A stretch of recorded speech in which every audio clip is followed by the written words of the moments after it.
มาครับมากินข้าวแรงมื้อนี้อยากกินแรงได้ส้มตำก้อยกุ้งแล้วก็ไก่อบโอ่งบ่เป็นไก่ย่างหรือไก่อบโอ่งส้มตำครับส้มตำตำเองก้อยกุ้งแม่เฮ็ดให้แม่ค้าไก่ก็แม่เฮ็ดให้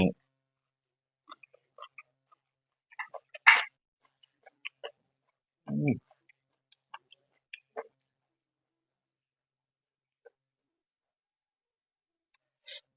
ขอเปิดฉากด้วยตูดไก่ก่อน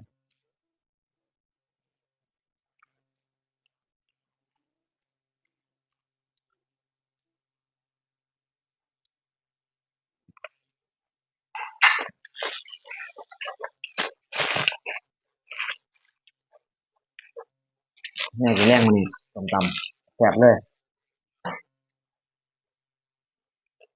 บ่แซ่บจังไดเจ้าของตำเอง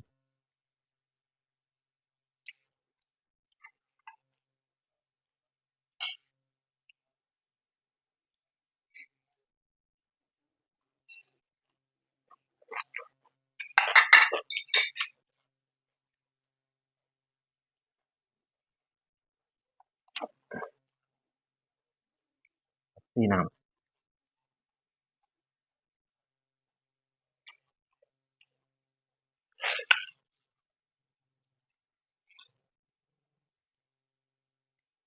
ก้อยกุ้งอู้เป็นตาเผ็ดแท้กุ้งคือตัวน้อยกุ้ง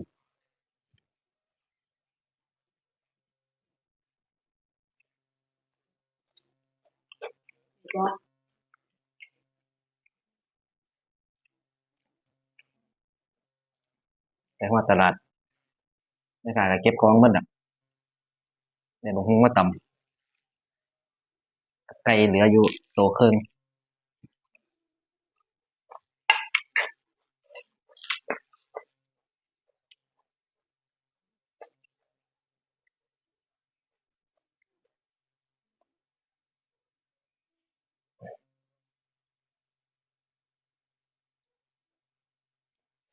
ไก่ย่างส้มตำยังมื้อแลงมื้อนี้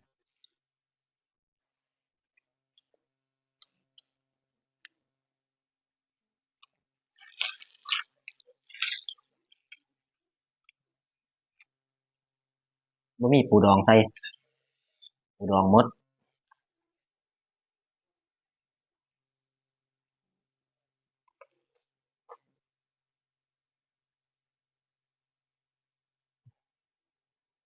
บ่ปิดนั่งบ่แม่นหยังดอกสิกินปีกกับหนังสายตาแนมเบิ่งโพดแนมแล้วแนมอีกเลยบ่กล้ากินแต่คือบ่เอาไปกิน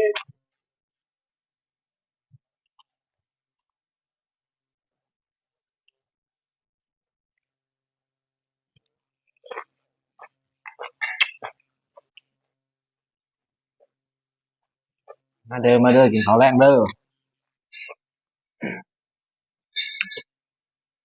ได้หยังกินเนาะทั้งนั้น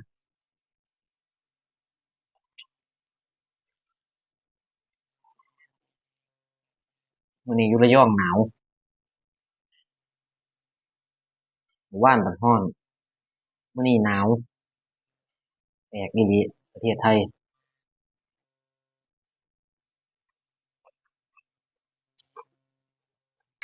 จะมาอาบน้ำเย็นเจี๊ยบเลย